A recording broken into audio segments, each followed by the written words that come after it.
প্রিয় এলাকাবাসী লাইভটা শেয়ার করুন, লাইভ শেয়ার করুন। আমাদের দুইজনকে কপিয়েছে আদাকলা স্কুলে, আমি নিজে ক্যান্ডিডেট উপস্থিত, আমার দুইজনকে কোপানো হয়েছে। এই যে রক্তের দাগ দেখেন, এই দ্রুত লাইভটি শেয়ার করুন। জামালের এলাকা, এটা হচ্ছে বড়ই ইউনিয়ন। আমি সকাল থেকে বলছি এখানে ভোট কাটার জন্য ওরা বিভিন্ন সেন্টারে দৌড়াদৌড়ি করছে।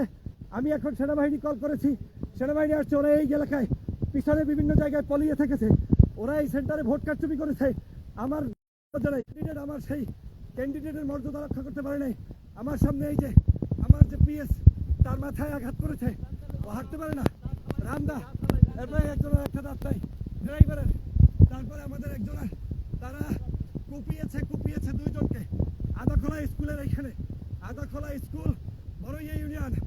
ভোট যদি চুরি করতে চাস আমাকে আসতে বলছি, তোর ভোট নাই, তুই নির্বাচন করতে আসতে পারো। এই যে সেন্টারটা, এই আদাখোলা স্কুল আপনারা দেখে রাখেন। এইখানে একটু আগে আমার দলের নেতাকর্মীদেরকে আক্রমণ করেছে, দেশি অস্ত্র সহ তারা এখানে আক্রমণ করেছে। এখন দেশপ্রেমিক সেনাবাহিনী উপস্থিত হয়েছে, আপনারা শেয়ার করে দিন। দাঁড়িপাল্লার বিজয় কেউ ঠেকাতে পারবে না ইনশাল্লাহ, কিন্তু ভোট চুরি করবে। আমি বলেছিলাম আমার রক্তর উপর দিয়া ভোট চুরি করতে হবে। সেনাবাহিনী এখন আসছে, কিন্তু ওরা এখানে এসে আমাদেরকে কুপিয়ে গিয়েছে। একজনকে কুপিয়েছে, আর একজনকে আহত করেছে, আর একজনের মাথা ফাটিয়েছে, একজনের রক্ত ঝরিয়েছে। প্রিয় দেশবাসী, আপনারা আমাদের সাথে থাকবেন। আমরা সত্যের পক্ষে থাকতে চাই, আমরা ন্যায় ইনসাফের পক্ষে থাকতে চাই। ওরা আমাদের বিভিন্ন জায়গায় সমস্যা সৃষ্টি করে ভোট চুরি করে তারপরে ক্ষমতা আসতে চায়। আমি স্পষ্ট করে বলতে চাই, একটা সেন্টারেও ভোট চুরি করতে দেবো না। ভোট চুরি হলে আমি মারা যাবো, তারপরে ভোট চুরি করতে হবে। তোদের এত বড় সাহস, ডক্টর ফাইজুলের নেতাকর্মী সহ আমাকে পর্যন্ত, তারা আজকে আমাকে পর্যন্ত আহত করতে চেয়েছে। হ্যাঁ, এই যে আরেকজন, হ্যাঁ, সেনাবাহিনী ভাই একটু উদ্ধার করেন, ওর মাথায় মারছে। ওই বেউসে পড়ছে, ওরা একটু তাড়াতাড়ি হসপিটালে দেন। এই যে খাইরুল পড়ে গেছে, ওর মাথায় বাড়ি খাইছে। এই যে ওর এখন ওরে তাড়াতাড়ি, এই যে দেখেন আমার খাইরুল আমার অসুস্থ হয়েছে ভাই, তাড়াতাড়ি হসপিটালে, ওর পিছনে বাড়ি খাইছে সম্ভবত, ওইটাই বড় প্রবলেম। খাইরুল হককে, এই যে আমার খাইরুল, বিএনপির ছেলেরা আমার সাথে থাকা পিএস খাইরুলকে মাথায় বাড়ি দিয়েছে। তাড়াতাড়ি হসপিটালে পাঠানোর ব্যবস্থা করতে হবে। এই সেন্টারটা আমি বলছি বড়ই ইউনিয়নে সবগুলো সেন্টার ঝুঁকিপূর্ণ, ওরা তাড়াতাড়ি হসপিটালে পাঠানোর ব্যবস্থা করেন। আজকের এই অবস্থা চলছে আমাদের একজনকে ওরা এই যার মাথায় বাড়ি খেয়েছে কই, যারা কোপাইছে সে কই। এই যে এই সেন্টারটা, এখানে আদাখোলা মাধ্যমিক বিদ্যালয়, এইখানে চুরি করার জন্য এসেছে চোর ডাকাত। আপনি ওনাকে নিয়ে যাবেন, আপনি কেন কোপাইতে অর্ডার করলেন? না, আপনি কোপাইতে অর্ডার করছেন, ওই কোপাইতে আপনি মুরব্বী মানুষ, বয়স্ক মানুষ, আপনি কোপানোর, তাহলে কেন সেনাবাহিনী আসছে? আপনি যান। এরপরে অস্ত্র পাওয়া গেছে, ওই ছুরি দিয়ে তারা আমার একটা ছেলেকে কোপাইছে এবং একটার মাথা করেছে। দ্রুত হসপিটালে পাঠান। এই যে সেন্টার, আদাখোলা সেন্টারের এই অবস্থা, আমি সকাল থেকে বলেছি বড়ই ইউনিয়নে আমরা প্রত্যেকটা জায়গায়।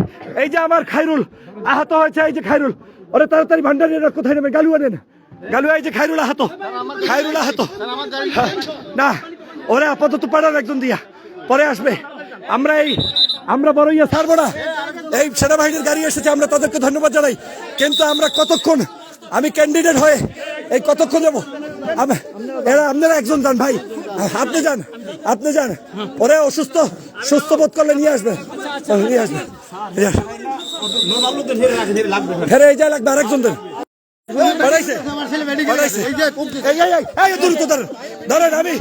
আমি ক্যান্ডিডেট হয়ে সেন্টার পাহারা দিতে হবে, এর চেয়ে নির্লজ্জতা আর কিছু থাকতে পারে না।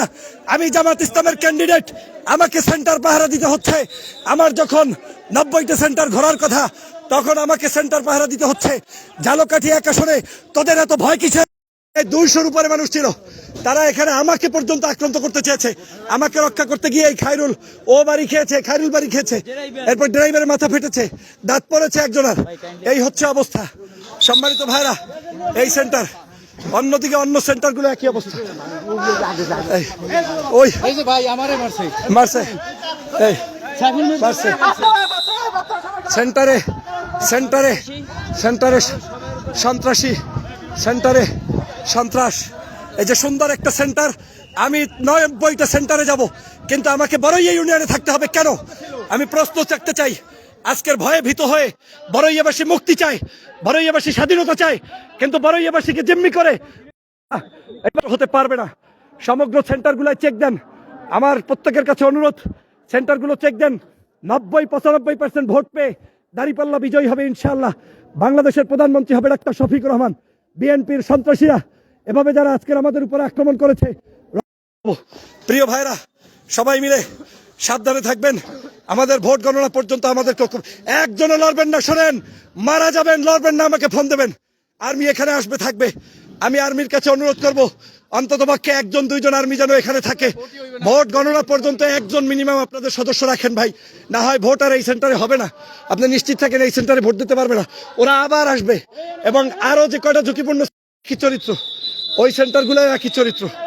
প্রিয় ভাইরা, অতএব এই সেন্টারে একজন করে হলেও সেনাবাহিনী রাখেন, একজন সদস্য রাখেন প্লিজ। অন্তত একজন সেনাবাহিনীর সদস্য চাই। 5টা পর্যন্ত আপনারা থাকেন। বড়ইয়া ইউনিয়নের মাত্র কয়েকটা সেন্টার, একটা সেন্টারে একজন করে থাকেন, এটা আমার আহ্বান। আমি বিজয়ী হব ইনশাল্লাহ। আমার বিজয় ছিনিয়ে নিতে পারবে না। আমি রক্ত দিব, আমি তো বলেছি আমি মারা যাব, তারপরেও তোমরা ভোট কাটতে পারবে না। প্রিয় ভাইরা, ঘুরান, আমরা ওইদিকে সেন্টারে যাব, ওইদিকে যাব। আমাকে একটু একজন একটু সাপোর্ট দিন। বাকি 5-6টা সেন্টার সব ঝুঁকিপূর্ণ, সব ঝুঁকিপূর্ণ। প্রিয় ভাইরা, লাইভ শেয়ার করে দিন। 2 জনকে কপিয়ে আহত করেছে, আমাকে মারতে চেয়েছে, আমার উপরে আহত করেছে, চেষ্টা করেছে, আমার একজন বডিগার্ডকে পর্যন্ত মেরেছে, তার মাথায় বাড়ি মেরেছে। আল্লাহ জানে তার অবস্থা কি হবে। আমার এক ভাই, তিনি ইতিমধ্যে হসপিটালে পাঠানো হয়েছে, তাকে হসপিটালে পাঠানো হয়েছে ক্যান্ডিডেট হয়ে। ওনার এই অবস্থা, 2 জনকে হসপিটালে পাঠানো হয়েছে। মার খেয়েছে, আরেকজন গেছে আগে, যার কোপ খেয়েছে, সেনাবাহিনী আসার আগে এসে গেছে। জি, এই হচ্ছে অবস্থা, এই হচ্ছে বড়ইয়ার অবস্থা। বড়ইয়ার ভাই, আপনাদের কাছে করজোর অনুরোধ করি, আপনাদের কাছে করজোর অনুরোধ করি। বড়ইয়া ইউনিয়নের যে কয়টা সেন্টার আছে, আল্লাহর রাস্তে প্রত্যেকটা সেন্টারে আপনারা একজন করে হইলেও একটু থাকেন। বড়ইয়া সেন্টারে যদি একজন করেও থাকেন, একজন করে হলেও আপনারা সেনাবাহিনী থাকেন, আপনাদের প্রতি আস্থা আছে। সেনাবাহিনী বাংলাদেশের এখন পর্যন্ত দেশপ্রেমিক একটা সংস্থা থাকলে সেনাবাহিনী। আমি সেনাবাহিনীর সহযোগিতা সকাল থেকে পেয়েছি, আমি প্রশাসনেরও সহযোগিতা পেয়েছি, কিন্তু এরকম দুরভিসন্ধিমূলক সেন্টার কেটে নেবে কেন? আমরা শান্তশিষ্টভাবে ভোট দিয়ে যে জিতবে, যে হারবে, সমস্যা নাই। আমাকে কোপানোর উদ্দেশ্যে তারা এখানে এসেছে। আমি আপনাদের সবাইকে আহ্বান জানাই, একজন করে সেনাবাহিনী আমার ওই প্রত্যেকটা সেন্টারে অন্তত বড়ইয়াই দেন। এই জায়গাটা সন্ত্রাসের একটা অভয়ারণ্য হয়েছে। এরা স্বাধীনতা চায়, এরা মুক্তি চায়, এরা জানে কায়েদ সাবুদের নাতি কারো ক্ষতি করবে না। প্রিয় দেশবাসী, আমাদের এই বড়ইয়ায় সেনাবাহিনী পাঠাইতে হবে আরো বেশি। যে কয়টা সেন্টার আছে, অন্তত 2 জন একজন করে হলেও সেনার সদস্য এখানে না থাকলে নির্বাচন সুষ্ঠু হবে না। আমি আবারও আহ্বান জানাই, বড়ইয়ার প্রত্যেকটা সেন্টারে একজন করে সেনা সদস্য পাঠাবেন। দেখেন, এই সুন্দর নির্বাচনকে যারা নস্যাৎ করতে চাইছে, সেই সন্ত্রাসীদেরকে গ্রেপ্তার করতে হবে। আমার ভাইকে যারা রক্ত ঝরিয়েছে, আমি ওই ছেলে না যে ক্যান্ডিডেট হব আর বাসায় গিয়ে ঘুমিয়ে থাকবে, এমনটা নয়। ওই যে দাঁড়িয়ে আছে, ওনাদের ওইখানে ওই যে, হ্যাঁ, ওনারাও জড়িত এখানের এই আশেপাশে ওই কোনায় যারা দাঁড়িয়ে আছে, সব হচ্ছে এইগুলোর সদস্য। 300 এখন পলায়, ওই যে এখন দৌড়ায়, ওই যে আপনি দেখে দৌড়াইছে, মানে কি চোরের মনে পুলিশ দৌড়ায়। এরা সবগুলো এইগুলো করছে, আমাকে পর্যন্ত আক্রান্ত করতেছে। একটা ক্যান্ডিডেট যে আর 5 ঘন্টা পরে ইনশাআল্লাহ প্রত্যেকটা সেন্টার পাহারা দিয়ে আমরা আমাদের জয় নিশ্চিত করি ইনশাআল্লাহ। সবাই লাইভটি শেয়ার করে দেন। সেনা সদস্য ছাড়া নির্বাচন সুষ্ঠু হবে না। সবাইকে ধন্যবাদ।